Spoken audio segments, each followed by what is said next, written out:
Hello, good morning fifth grade. How are you this morning? I hope all of you full of spirit and then stay healthy. Okay, today we are going to learn subtema 3 pembelajaran 5 dan 6, yaitu masih tentang pengaruh kalor terhadap kehidupan. Nah, selanjutnya kamu boleh buka buku kamu halaman 178. Kita akan membahas tentang bahan konduktor dan isolator di sekitar kita. Barang-barang dalam kehidupan sehari-hari banyak yang memanfaatkan sifat benda sebagai konduktor atau isolator. Contohnya selimut dan panci. Selimut memerangkap udara.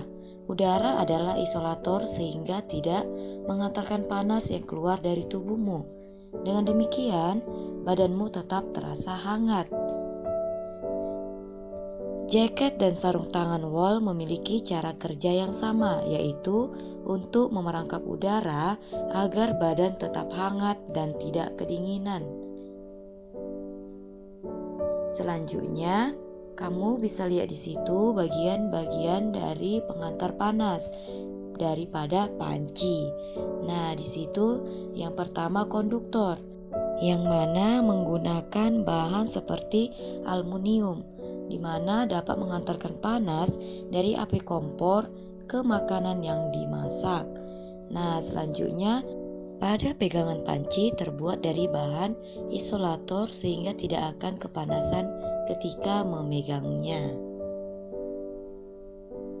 Oven atau pemanggang juga menggunakan prinsip perpindahan panas secara konduksi, di mana dengan menggunakan bahan konduktor seperti aluminium, diharapkan panas dari sumber panas seperti kompor atau listrik tidak keluar, sehingga panas tersebut dapat mematangkan kue atau masakan yang dipanggang.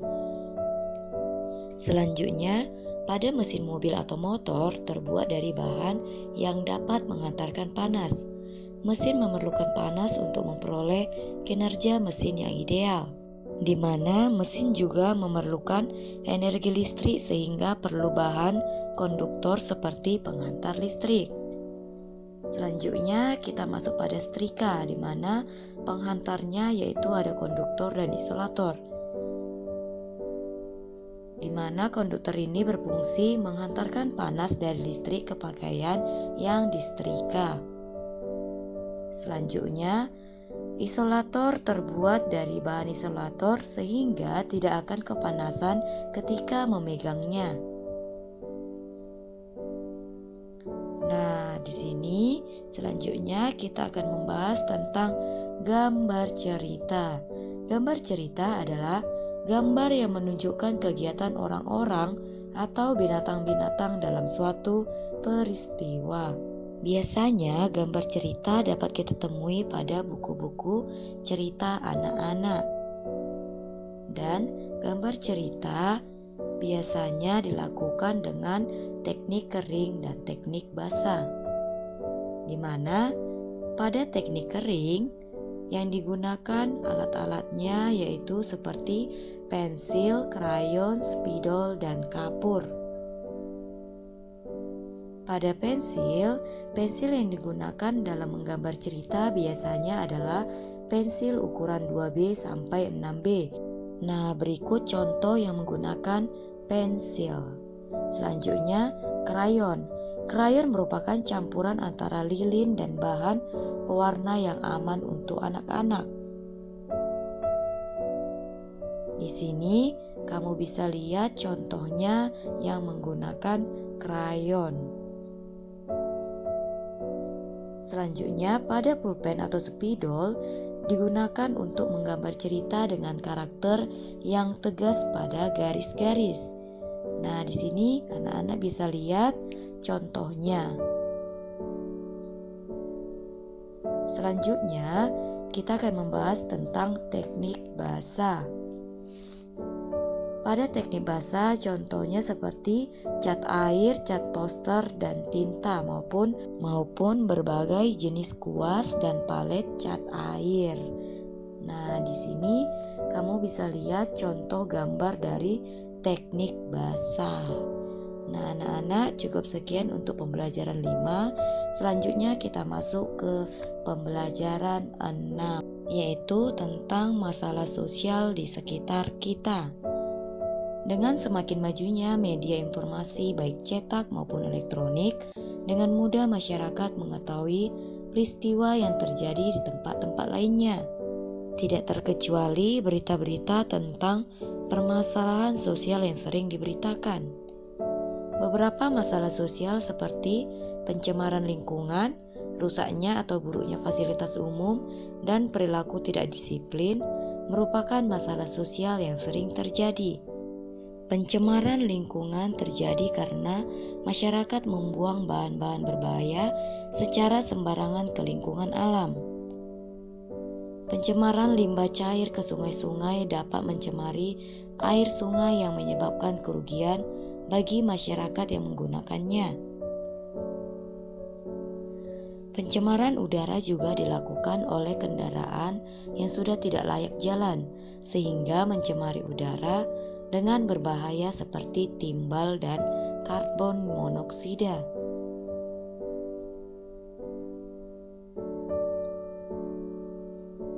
Selain itu, masih ada pabrik-pabrik yang membuang limbahnya melalui udara. Nah, anak-anak, kamu boleh lihat di sini contoh gambarnya. Pencemaran pada tanah juga terjadi karena masyarakat membuang bahan berbahaya yang dapat membunuh organisme di dalam tanah yang diperlukan oleh tumbuhan.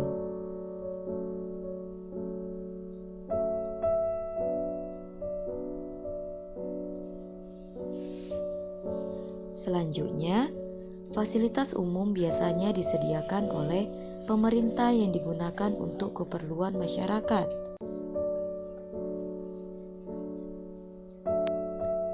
Selanjutnya, fasilitas umum yang mudah dijumpai antara lain sarana transportasi, sarana pendidikan, dan sarana kesehatan. Nah, di sini kita akan lihat sarana transportasi, yaitu kendaraan umum, terminal, pelabuhan merupakan beberapa contoh sarana transportasi.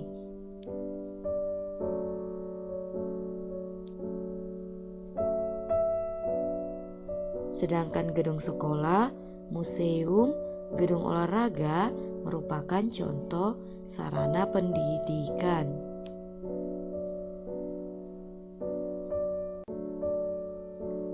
Dan seperti rumah sakit, apotik, puskesmas merupakan contoh dari sarana kesehatan.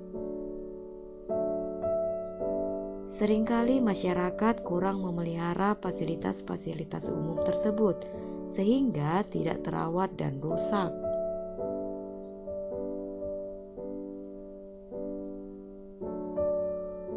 Ketika fasilitas umum itu rusak, maka hak orang lain untuk menggunakannya akan terhambat.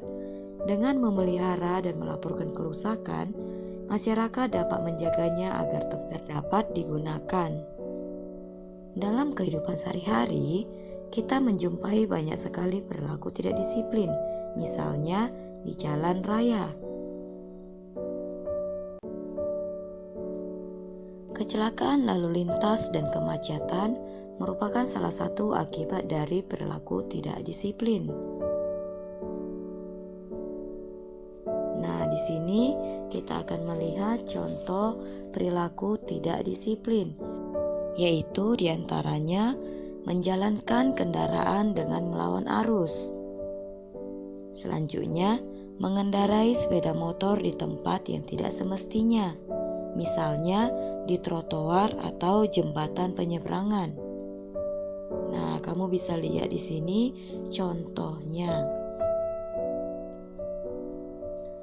Adapun yang lainnya yaitu memarkir kendaraan di sembarang tempat.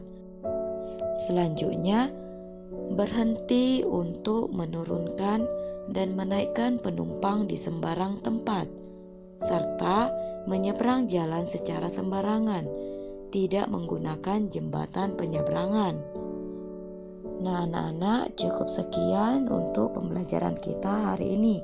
That's all for today. Thank you. Goodbye.